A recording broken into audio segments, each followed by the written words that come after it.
Hey everyone, it's Rajiv and welcome to my channel Rajiv's Reviews. In this video, I'm going to be giving my book review of a book that has resurfaced recently because of the recent pandemic of the coronavirus, which is The Eyes of Darkness by Dean Koontz.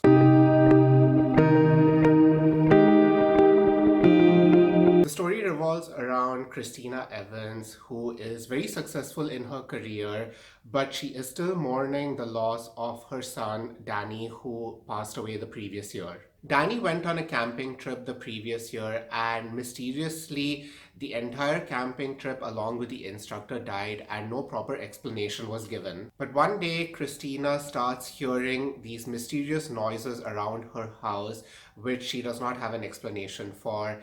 And she also sees this message written in Danny's room on his board, which says, "Help me." Initially, Tina thinks that it is her ex-husband who is behind all these pranks, but later, when her house cleaner comes to clean the house and she starts seeing all these objects flying around in the air, Tina soon starts to notice all the paranormal stuff that's happening around her house, and she starts to wonder if there is any connection between what is happening and what has happened to Danny. She starts to wonder if Danny is actually alive, and eventually she goes on this high adrenaline adventure trip with her boyfriend Elliot to find out what happened to her son. So like I said, this book was initially released in 1981 when the author used his pseudonym Leigh Nichols as the author, and it has resurfaced recently because some of the passages mentioned in this book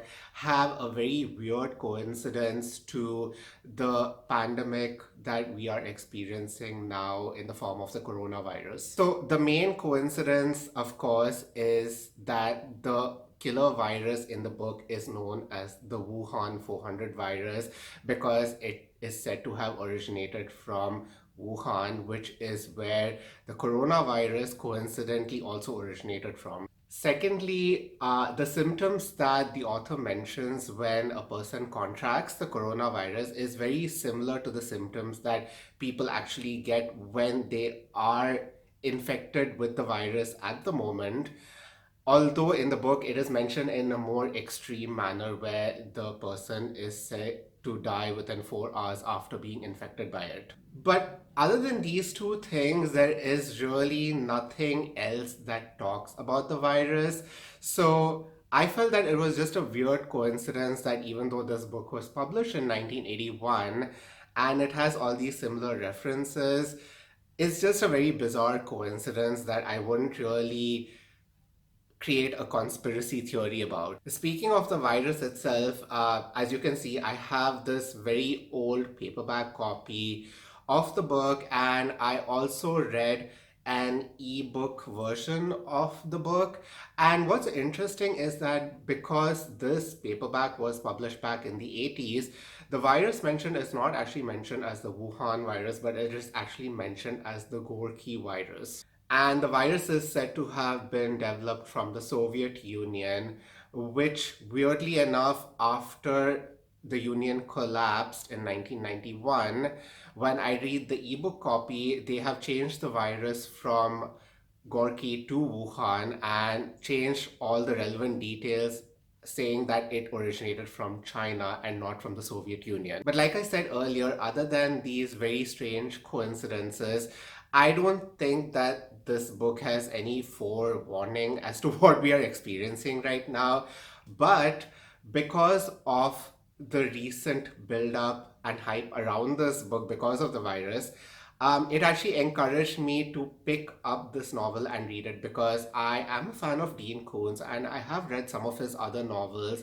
And I'm glad I finally picked up this book because I really enjoyed reading it otherwise, apart from the virus. If you actually put the whole virus incident aside, this book is actually a very interesting read and it was very entertaining and I enjoyed reading it a lot. I really could not put this down because once I started reading it, the story was just so gripping that I had to find out what happened next. So Dean Koontz is one of those authors where I always link him and Stephen King in the same genre because they always come out with these very supernatural elements.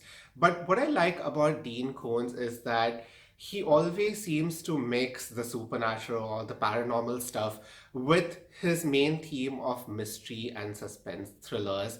So this book was a lot of fun to read because it had a little bit of everything in it. Christina is great as the main protagonist because you can see how much she is suffering and the desperation that she has to find out what happened to her son, and the lengths that she would go through to actually investigate what happened to him. There is a lot of action and adventure elements also when Christina and Elliot are on the run and when they are being chased, and you throw in all of these supernatural elements of things flying in the air, and you have magicians and psychics and whatnot, and it was a real page turner. There are some parts of the book which seem a little dated because this book was published, after all, in 1981.